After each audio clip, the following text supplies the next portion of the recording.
It is a recurring anxiety for parents and law enforcement across the country. How to protect our children from predatory pedophiles. Crime statistics show that sex offenders have a tendency to repeat their offences.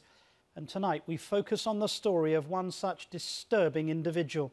A man convicted of terrible crimes against children who nevertheless managed to move from place to place in a continuing quest to satisfy his perverse desires.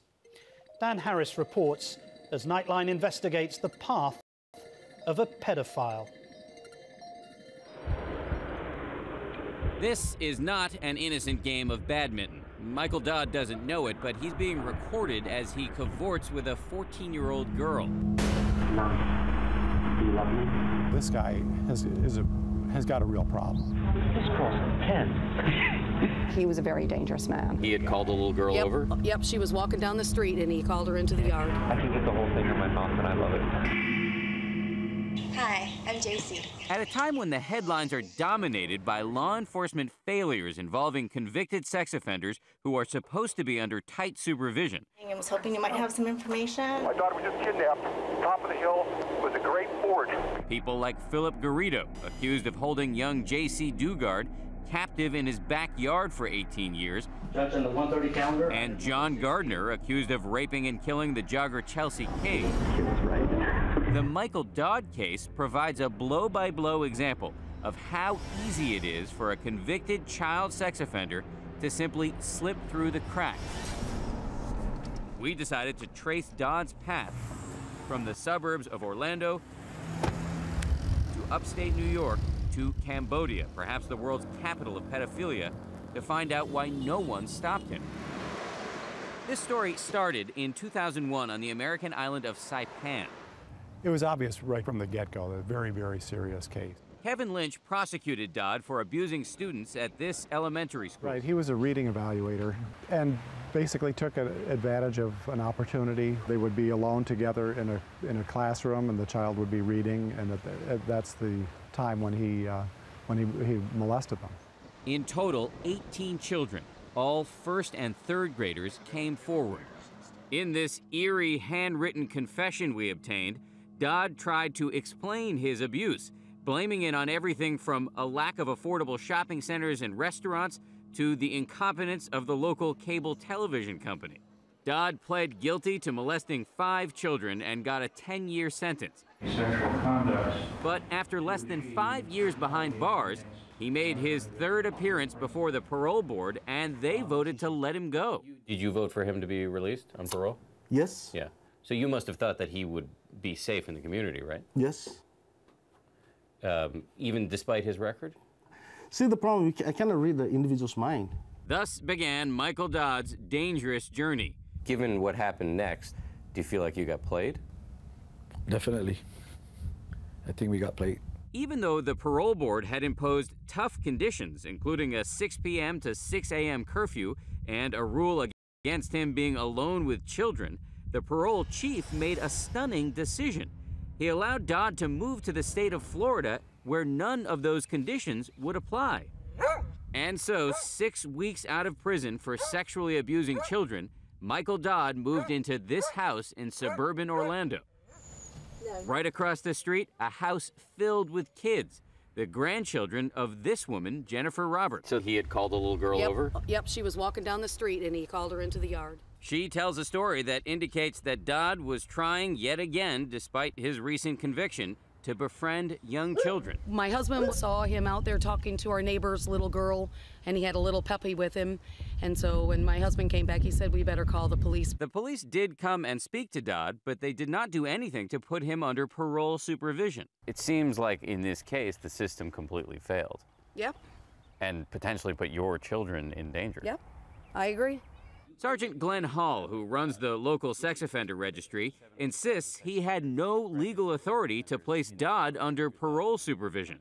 That seems like, if I was a parent, I'd be a little worried about it. Oh, and I'm a parent, and it's absolutely scary, especially knowing his background. There's no doubt about it. And if you had raised your hand and said, this guy was on hardcore parole, a week ago, and now he's come here. He needs more supervision. Who would you have raised your hand to? How could you have sounded the alarm? To be honest with you, I don't even know. Paul says this situation is not uncommon.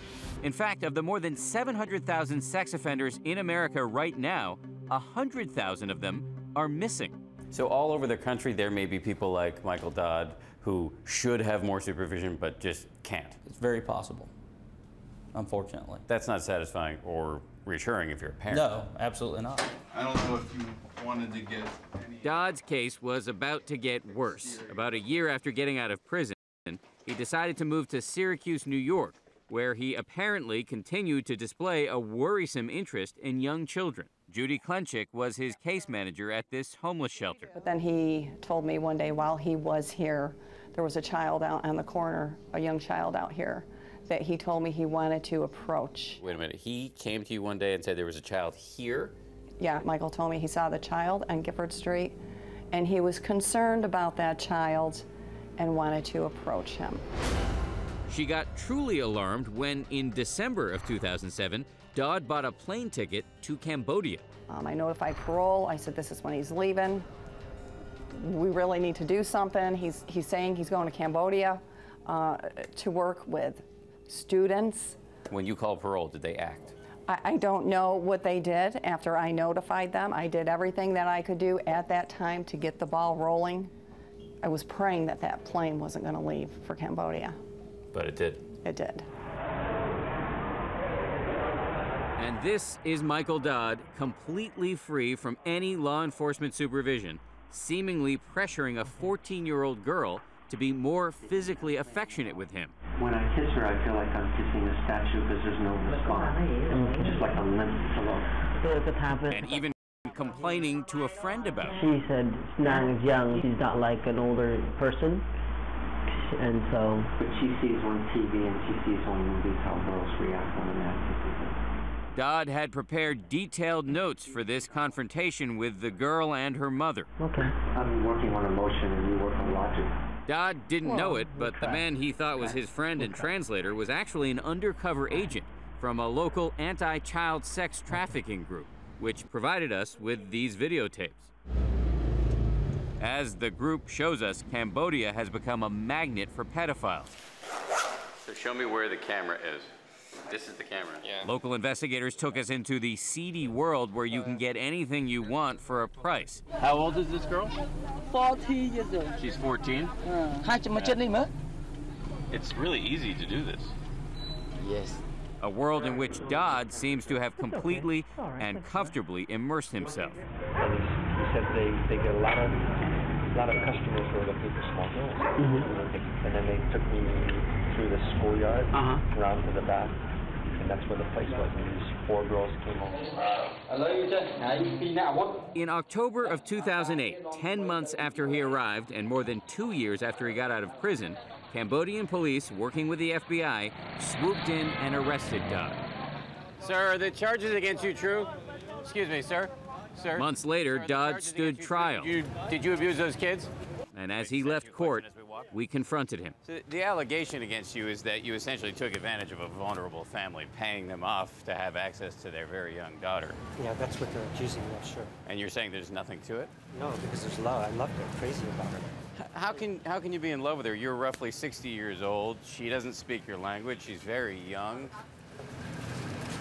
Well, look at this. You know, our previous generations, before we were born, before they made the age limits, there wasn't such a... I'm sorry. He was sentenced to 10 years in prison. Hi, my name is Dan. Outside of the courthouse, we met his victim. Do you think Michael Dodd behaved inappropriately with you? Improper, wrong. Improper, wrong. Did he sexually abuse you? Yes. Yeah. Did you pay a child's family and support them to have sex with In February of this year, after years of evading the law, Michael Dodd was finally brought back home to the United States by the FBI, where he will stand trial for traveling abroad to have sex with a minor. If convicted, he faces up to 30 years in prison. His long run of slipping through the cracks is over. However, nobody knows how many young victims may have been left behind. This is Dan Harris for Nightline.